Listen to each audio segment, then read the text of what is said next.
Hello, everyone, and welcome back to another video here on the Sports Daily Media Network YouTube channel. I'm your host, Sean Vowells. I've got Mike Koomar with me. And Mike, we had one of the biggest jobs in the sport open and then close the day of the national championship game. Not ideal for us, but UNC is hiring former Denver Nuggets head coach Mike Malone to be their next head basketball coach. When you saw this news, you had to be pretty surprised, right? Yeah, I think first was a little bit of a sigh of relief that Scott Drew wasn't going to be leaving Baylor, but He it might have turns been out he wasn't next. really a Yeah. candidate. Um, I think this was certainly an odd approach. Clearly, UNC, their athletic director has an attraction to hiring outside guys, not only outside to the university, but outside of college sports in general. That's now two major hires that they've landed from the professional ranks. Mike Malone has zero background in college athletics. I think the one big thing that he does know, obviously, he has some experience working with the GM when he was head coach of the Nuggets, so he can understand maybe player procurement a little bit better from that regards and NIL, and maybe that's why they brought him in. But certainly a unique hire from somebody that did a whole lot of winning at the professional level, is the most successful coach in Nuggets history. And when he was fired, they were about to start a playoff run. Um, so that was certainly a shocking ad for North Carolina, especially when you look at all the other names that were out there. But I think what this really shows, Sean, is that these blue bloods that think they're the best job in college basketball, the coaches don't necessarily see that anymore. Because Yeah. you can win at Iowa State, you can win at Arizona, you can win at Michigan, you can win at any program that invests in it. You can win at Illinois, Indiana, anywhere. It's just about if you've got the money and you've got the resources. And so for TJ Osselberger or Tommy Lloyd or Dusty May or any of these guys to leave their program would actually be nuts because they know that they can get to the highest level with their school without the expectations of they need to be at a Final Four every single year or else you're going to get fired. And It's so it's clear that these programs just aren't that exciting anymore. They've lost their luster and with it's NIL. it's now happened 3 years in a row, Mike, with three of probably, if you want to get very conservative, the top 10 jobs in college basketball opening. We saw it 2 years ago with Kentucky, and Mark Pope was certainly outside of their top five in candidates. Last year with Indiana, Darren DeVries was probably around Yeah. fifth or sixth on their call list, and Malone was eighth by the rumors here. And of course, at the unveiling today, the AD said he's the only guy we called. Yet that is the biggest lie that I've ever heard. So Um, not true. no, and maybe he semantically he didn't lie because you may have been talking to their agents instead. But yeah, that was something that was like, all right, everybody knows that that's not true. You can just say like, hey, look, we're excited for this guy. He's got some great experience. He Yeah. has been at you know he, he has three college assistant jobs before I was born, Mike, in Oakland, Providence, Yeah. and Manhattan. Obviously, a lot different from there. Knicks assistant, Cavs, Hornets, Warriors assistant, head on Sacramento and Denver, and now head coach at North Carolina. So he was definitely down the list. And like you said, Mike, these coaches that have the thing going where they're currently at don't want to roll the dice. Dusty May Yeah.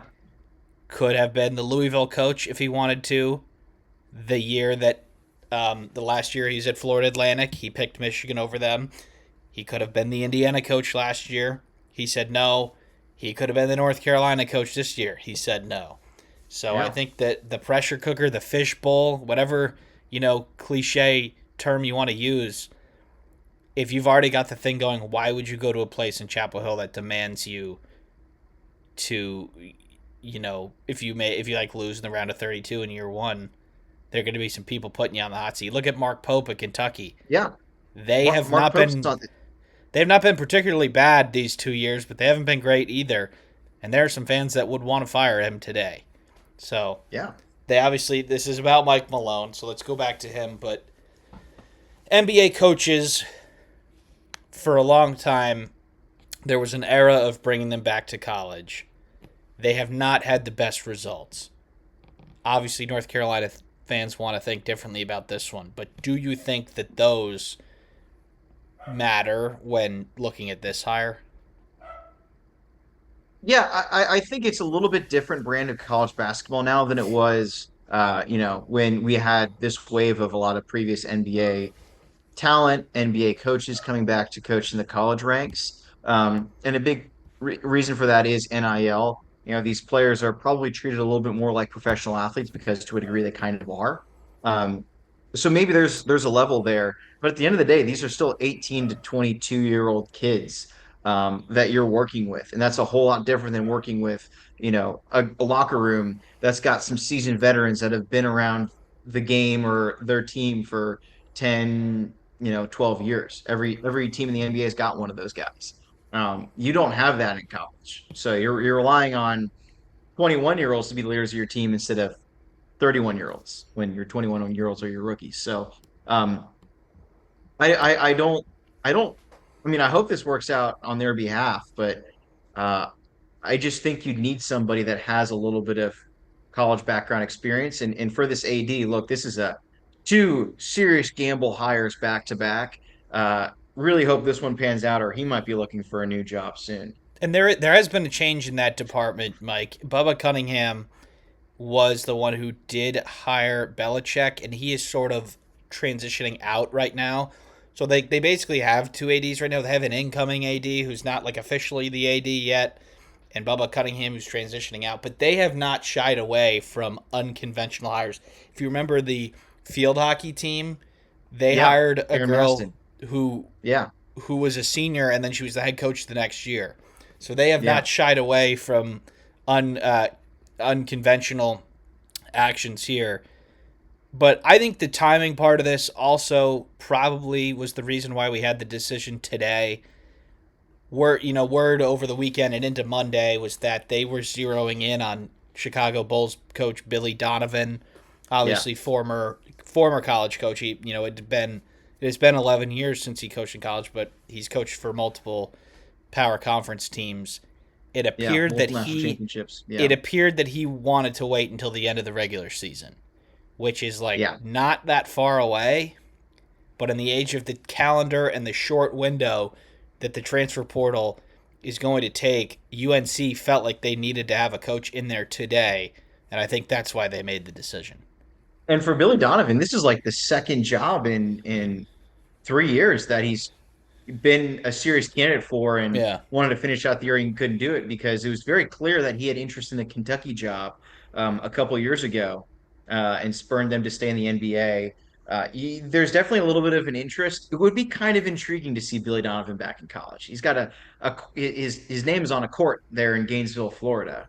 So it would be kind of odd to see him come back to college, but never say never for Billy. He's clearly interested in going back to the college game. And a lot of coaches, Tommy Lloyd got a deal to stay at Arizona where he basically doesn't have to report to the AD anymore, and he has to report to the president of the university.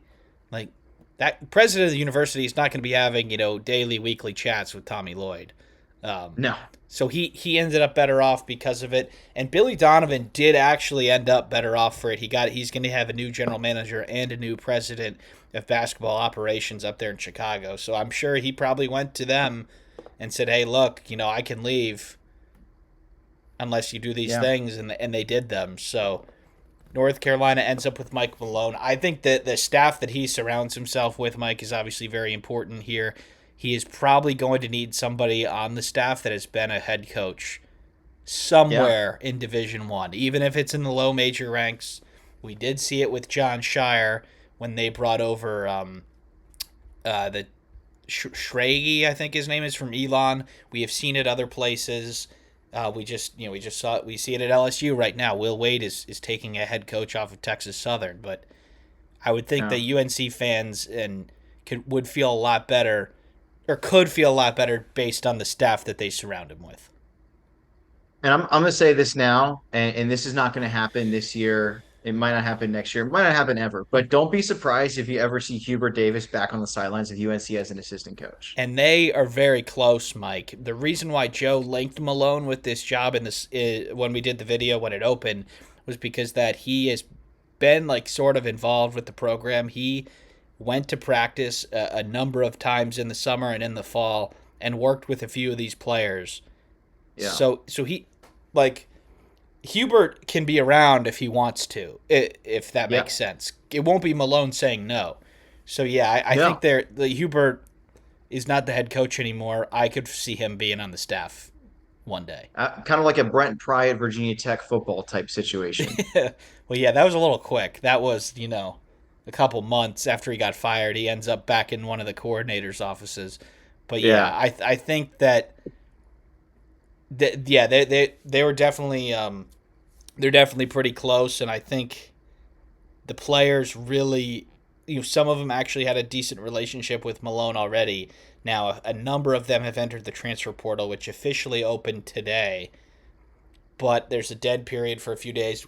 Friday to Saturday of this week, we're going to start seeing a flurry of commitments because Friday is when you can start going on visits. So, Yeah. it's probably smart for the North Carolina players to enter their names anyway, especially with the fact that this didn't happen right away, too, and see their options. You can always go back if the coach wants you, but yeah, that relationship seemed to be, and also the fact that his daughter is a student at North Carolina, plays Yeah. a He sport, plays volleyball there, I think. volleyball. Yeah. So yeah, that I think those things behind the scenes may have caused this to, when it became clear that Billy Donovan wasn't going to talk to them until the end of the NBA season, they needed a coach right now. They're like, hey, look, this guy will come. We don't have to pay a buyout because he's currently not employed. And I think that's Yeah. how it all sort of did materialize pretty quickly. Absolutely. When you're looking at UNC, look, they have money, but they don't have like all the money in the world. Yeah. It's not having to pay any sort of buyout nonsense to a coach coming in. That's big for them. That's an extra couple million that they can spend on getting another big time player. So yeah, we'll have to see. We're starting to see some of the lists come out for transfers, and some of them are 18 to 20 schools long, and that's simply who reached out to register interest. You go in the Yeah. portal. I say, hey, look. Sometimes you press a button, register interest. So I think we'll start seeing some of those lists cut. And North Carolina's been on a couple of those lists, which I don't entirely understand because until yesterday they didn't even have a coach. But Yeah. you got some people behind the scenes working on that. But it is a really quick turnaround for these coaches now. It's a little bit better now than in the past when the portal was open, like before the season ended. And teams were having players in the portal visit them at their NCAA tournament games, which is sort of cool, but also like not fair at all to the teams Not that at are all. still playing. Um, but this year, I think they have the calendar right in this instance. It'll be open for 3 weeks, and that is when you have to decide to enter if you are entering, and then I think we'll have a pretty good idea what most of these rosters will look like by the end of April. Absolutely. And there's going to be a couple of onesie twosies that you're going to see like every Yeah. year that kind of trickle into the portal in the middle of April. And then they find a home because there was some sort of tampering that went on. You see it every year. It's going to happen this year as well.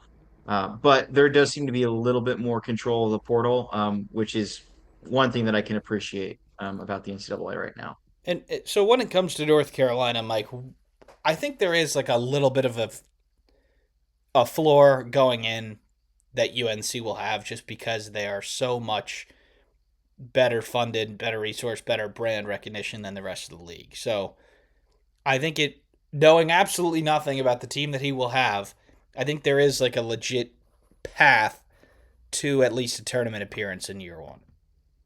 Yeah, I think if they don't, it would be considered a failure of a year. Look, you look at they fired Hubert Davis. He missed one NCAA tournament in his time there, but he was going to the tournament. He was even winning tournament games, winning ACC games. And look, if we're being honest, if Caleb Wilson isn't injured, they're probably, I mean, they at least win one tournament game. They could be in the Sweet 16. Who knows? Don't want to, say that Would it have definitively. been? It would have been Illinois who they played, They would right? have played Illinois, So but they Illinois may went have to the gotten a Final better Four. seed line. Yeah. They may have gotten a better seed line if they knew Caleb Wilson Yeah, was playing. probably. Well, you would assume that they Um, probably would have played a little better down the stretch too. But yeah, yeah, absolutely. So you look at that, how close they really were to being a really good competitive team coming down the stretch in March, the last 2 weekends of the season. That's the expectation. But going forward, like the expectation is to win national championships in North Carolina. They're not going to settle for a Sweet 16 here and there. So Malone's got to win right away. He's got to get into the NCAA tournament year one. He's probably got to win a tournament game year one to it because there's anything close or anything outside of a failure. And it probably does come with a little bit of like the regular season model too. Like if they have a great regular season and let's say that they get a protected seed and then lose in the Sweet 16, I think we'll feel pretty good about where they're going. But if it comes Sure, out that they like sneak in the tournament, get like a favorable draw and win a couple games, like you'd be like, okay, like they weren't great this year. They just sort of got hot at the right time, which they basically exactly. they did the first year of their last head coach. They ended up Yeah. going to the championship game when they were on the bubble for most of the season. So yeah, it's going to be how does Malone acclimate to the fact that you can't? I mean, there are still rules, even though it's not really amateur basketball anymore. There are still leagues. There are limits on practice time.